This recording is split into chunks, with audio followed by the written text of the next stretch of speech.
Ça marche pour tout le monde. Il y aura encore plein de questions à poser, notamment, moi je voudrais comment dire, reprendre aussi les propos du professeur Valencien qui nous a expliqué, c'était remarquable, mais qui nous a expliqué que le GHT, pour lui, c'était aussi un espace de liberté. Qui devait utiliser des outils très simples et un espace de flexibilité, de liberté et finalement de facilité pour mettre en place des choses très innovantes comme il nous l'a exposé. Sauf que dans notre système de santé public, on a un outil qui est tout sauf ça, c'est le statut. Que ce soit le statut des personnels médicaux, le statut des personnels non médicaux, qui va à l'encontre de ce que disait, et moi je trouve qu'il avait parfaitement raison, le professeur Valencien. Alors qu'on pourrait aussi se poser la question à quand la réforme du statut à l'aune de la mise en place des GHT pour faciliter un certain nombre de choses qui vont être rendues sûrement un peu plus difficiles du fait de certaines règles du statut. Voilà, donc il y aurait encore beaucoup de choses à explorer, mais je vois le temps qui passe, donc je vais passer la parole à la salle. S'il y a des questions, voilà. Mon collègue de Nevers. Alors, dans la petite musique, Nevers, qui fait partie de la diagonale du vide, comme tout le monde sait, est très loin de son CHU. Je tiens néanmoins publiquement à remercier sa directrice générale parce qu'elle est venue et on a longuement discuté. Alors, on a eu des idées originales, notamment de créer une ligne aérienne pour nos praticiens. C'est un peu dangereux, vous le noterez, mais bon, alors nous avons quelques liens avec le CHU, mais le premier adage que je voudrais vous faire partager avec moi, c'est d'abord « Aide-toi, le ciel t'aidera ». Les deux directrices générales ici présentes nous ont bien dit que leur aide serait quand même quelque peu limitée pour les établissements un peu lointains, et notamment les établissements supports. Alors, je rebondis sur ce qu'ont dit les deux présidents de CME et je rajouterai un acronyme que je dis souvent, QVT, qualité de vie au travail, pour les équipes médicales. Ça veut dire que sur un territoire, évidemment, un chirurgien ou deux chirurgiens qui travaillent dans une discipline, ça va être difficile sur un territoire complet. Donc, évidemment, il va falloir regrouper les équipes pour que les gardes soient plus supportables pour les équipes, pour qu'on puisse dégager des valences. Et toute cette organisation par filière et autres, c'est vrai que ça pourrait être synonyme quelque peu de concentration des équipes médicales. Ça sera un fait. Travailler en équipe, ça veut dire aussi créer des pôles interétablissements. Alors, je suis assez atypique, je vais peut-être avoir les huées de la salle, mais je suis assez jacobin. Monsieur le directeur général de l'ARS nous a dit qu'il y avait 2 expérimentations. Donc, je suis un expérimentateur, je suis dans le cadre d'une direction commune. Donc, l'équipe de direction est sur le territoire et les fonctions mutualisées, j'ai des objectifs beaucoup plus forts sur les fonctions mutualisées, beaucoup plus fortes.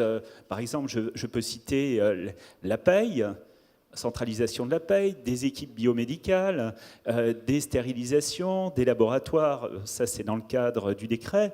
Donc on a une volonté, nous, de travailler beaucoup plus que fédératif, de se concentrer parce que les moyens dont on dispose sont très limités.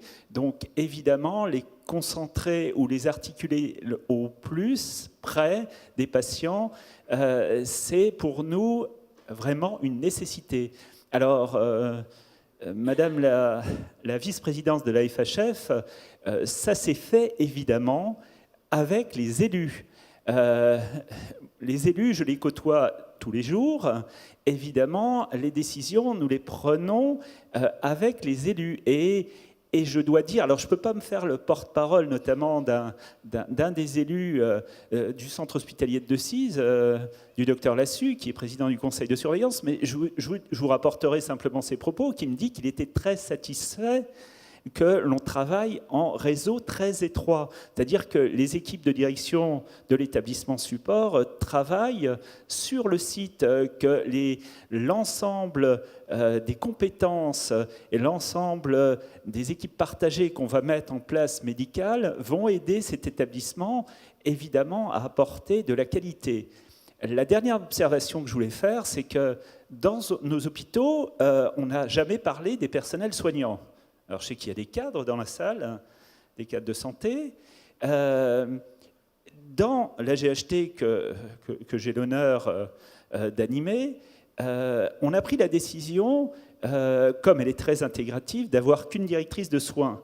Et donc, la facilité de la directrice de soins pour monter un projet médical de soins, pour coordonner les équipes de soins, pour coordonner sur les sites très éloignés, et on le sait tous, on a tous des problèmes de recrutement d'infirmières, ça c'est un vrai plus aussi au sein des GHT quand on peut le faire, parce qu'on a des problèmes d'effectifs médicaux, mais des effectifs paramédicaux, on en a, en tout cas pour nous, pour les infirmières, on en a un nombre important.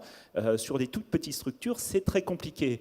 Donc, les bénéfices d'un groupement hospitalier de territoire, ils sont nombreux, qu'ils soient intégratifs, parce que, comme participatif, mais intégratif, permet, et je tiens à le dire, avec l'appui des élus, à avancer peut-être un peu plus vite. Voilà sur ces réflexions. Merci beaucoup. C'est un peu le modèle canadien, là. Ah, t'es costaud, hein, quand même. Hein. Oui, bien sûr. Oui, très rapidement, parce que je voudrais quand même qu'on reste optimiste sur ces coopérations. Je voudrais vous donner un exemple d'une coopération réussie en matière donc d'équipe médicale commune, à travers un exemple qui est celui au CHU de Besançon de son équipe d'oncologie.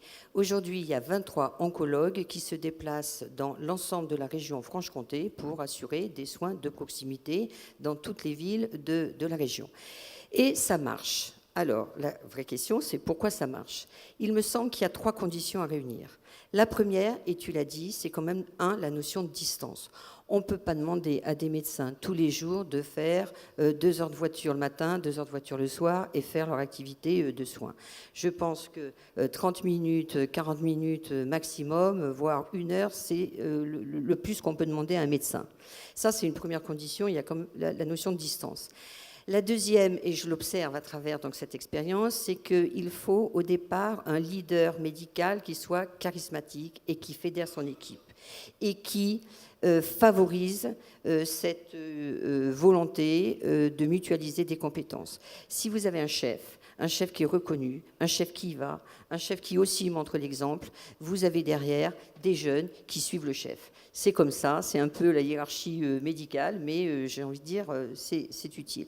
La troisième condition qui me paraît indispensable au vu de ce que j'ai pu en observer, c'est qu'il faut pouvoir donner des bonnes conditions de travail aux médecins qui se déplacent, qui vont aller à Montbéliard, dans d'autres villes. Et ça, c'est la réussite qu'on peut noter dans notre région, c'est que les établissements reçoivent particulièrement bien les médecins. Et la reconnaissance, c'est un point hyper important. C'est des jeunes médecins. Alors, il y a le CHU avec la grandeur du CHU, mais aussi le côté un peu bloquant de l'organisation du CHU. Ils vont à Vesoul, ils sont reçus comme des rois. Ils ont des bonnes conditions de travail. Ils ont des gens autour d'eux. Ils n'ont pas leur chef sur le dos. Et bien, finalement, ils sont assez contents. Et finalement, on s'aperçoit que cette reconnaissance, ça passe aussi par là. Et les collègues ont su leur donner ces avantages qui font qu'ils sont contents d'y aller. Alors après, et c'est là aussi toute la difficulté, alors c'est pas le statut, mais c'est toutes les petits grains de sable. Par exemple, les oncologues disent, écoutez, on en a marre de se faire payer nos frais de déplacement par Montbéliard, par Vesoul, et donc à chaque fois, il faut qu'ils fassent des papiers pour demander des remboursements des frais de déplacement. Ils disent, vous pourriez pas centraliser et puis qu'il y a un établissement qui nous paye nos frais de déplacement pour eux. Eh ben, c'est pas possible pour des règles. Bon, donc. il faut qu'on y travaille là-dessus. C'est-à-dire qu'il faut qu'on simplifie les choses. Il faut qu'on les aide et qu'on leur enlève ce type de soucis bêtes. Enfin, c'est du concret, mais c'est du concret qui gêne, qui grippe le système. Mais ça marche. Je crois que c'est vraiment un exemple qui marche. Je crois qu'il faut réellement le mettre en valeur parce que ce qui se fait là, ça peut se faire dans plein d'autres endroits. Ah oui, simplifier l'administration et la qualité de l'accueil, ça c'est fondamental. Fondamental. Une autre question ?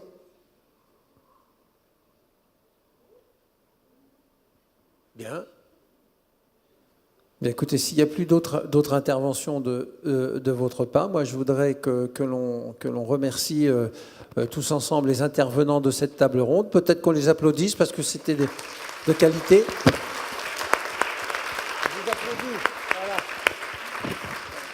Et je vous remercie beaucoup. Je vais passer la parole. Donc, je vois Denis qui accourt et je vais lui passer la parole pour le mot de la fin.